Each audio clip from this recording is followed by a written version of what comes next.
Lovely viewers, कैसे हैं आप? तो चलिए करते हैं व्लॉग को स्टार्ट। देखिए रोज़ ही की तरह जब सुबह उठकर आज मैं आंगन में आई ना, तो मुझे बहुत दुख हुआ क्योंकि जो भी केले पेड़ पर आए थे ना, सारे नीचे गिर चुके थे। और ये इसलिए हुआ क्योंकि कल ना बहुत तेज़ आंधी आई थी रात में, और रात में अगर आंधी वगैरह आती है तो हम बाहर आते नहीं। उसका सबसे बड़ा कारण है कि ऊपर ना शीशे की जो खिड़कियाँ हैं उसमें से शीशे गिर जाते हैं और फिर कुछ भी मिसहैपनिंग हो सकती है, इसलिए फिर हम बाहर आते नहीं।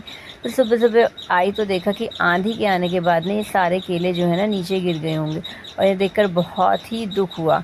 तो देखिए इस पेड़ को ना, ये हमारा फर्स्ट एक्सपीरियंस था कि हमने केले का पेड़ लगाया और उस पर केले आए। तो सबसे पहले एक फूल बना, उसके बाद उंगली के बराबर छोटे छोटे केले आए, उसके बाद वो केले बड़े हुए और रोज़ ही मैं इन्हें आके रखती थी। अब इंतज़ार था कि केले जो है ना वो पकेंगे। देखिए एक बंच करीब तो इसमें पक गया था और बाकी हरे केले थे। तो अभी हमें इतना भी नहीं पता था कि केले ना पेड़ पर ही पकेंगे या फिर इन्हें अखबार वगैरह में लपेटना होगा। इतना सब करने से पहले ही आंधी है और ये अपने आप नीचे टूट गए। तो हमारा प्रोग्राम था कि जब ये केले पकेंगे ना, सबसे पहले हम भगवान जी को चढ़ाएंगे मंदिर में, उसके बाद कॉलोनी में सभी को बांटेंगे। लेकिन ऐसा कुछ हो नहीं पाया।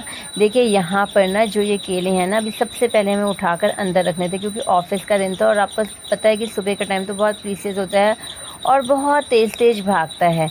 तो देखिए अब सुबह सुबह हमें एक ये काम और करना था कि ये केले उठाकर अंदर रखने थे। इसका एक बहुत बड़ा कारण था कि यहाँ पर ना पूरा बंदरों का जो है ना दल आता है, और अगर वो ये केले देख लेते तो शाम तक हमारे ऑफिस से आने से पहले तो इसका कर देते नाश। इसलिए किसी तरह उठाकर, ये बहुत ही भारी था, फ्लोरिया साहब ने ये ड्राइंग रूम में एक कोने में रख दिया।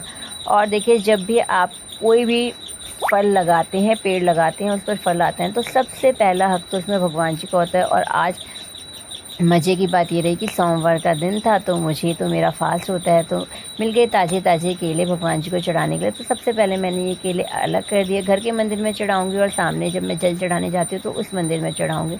लेकिन हुआ कुछ ऐसा, मैंने केले तो मंदिर में चढ़ा दिए और एक दो केले अभी बच्चों ने ही चखे थे। तो हमें लगा कि छुट्टी होती है तो उसके बाद छुट्टी में ही सभी को बांटेंगे, क्योंकि इनको काटना अलग करना बहुत ही ज़्यादा जो है काम था। तो पर ये देखिए जब हमने इन्हें रखा ना ड्राइंग रूम में, तो एक हफ्ते में ना ये कुछ ज़्यादा पक गए और सारे केले ख़राब हो गए। तो इससे तो हमें बहुत ही दुख लगा कि ये केले हम लोगों को नहीं बांट पाए और ना ही हम ठीक से खा पाए। लेकिन एनीवे ये फ़र्स्ट एक्सपीरियंस था। एक्सपीरियंस